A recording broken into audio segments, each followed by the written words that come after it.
عورتیں جب گھر سے باہر نکلیں تو بہت محتاط رہیں۔ حضرت عبداللہ بن مسعود رضی اللہ عنہ سے روایت ہے کہ نبی کریم صلی اللہ علیہ وسلم نے فرمایا، عورت سراپا چھپانے کی چیز ہے، اور جب وہ باہر نکلتی ہے تو شیطان تاک جھاک کرنے لگتا ہے۔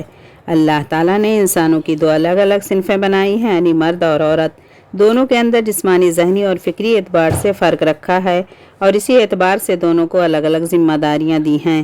عورت کو خاتون خانہ اور گھر کی ملکہ بنایا، اور اسے تاکیدی حکم دیا گیا ہے کہ وہ گھر کے اندر ہی اپنا زیادہ وقت گزارے اور بلا شدید ضرورت کے گھر سے باہر نہ نکلے، کیونکہ اس میں اس کی عزت و آبرو اور جان و مال کی حفاظت ہے۔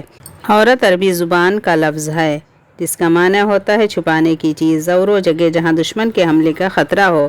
اب چونکہ عورت چھپانے کی چیز ہے اور اس کا اصل مقام اس کا گھر ہے، اس لیے جب وہ اپنے اصل مقام سے باہر آتی ہے تو دشمنوں کی توجہ کا مرکز بن جاتی ہے۔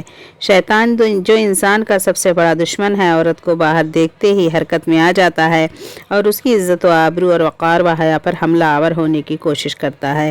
اس معاملے میں انسان نما شیطان بھی اس کا ساتھ دیتے ہیں اور عورت کے تعاقب میں لگ جاتے ہیں۔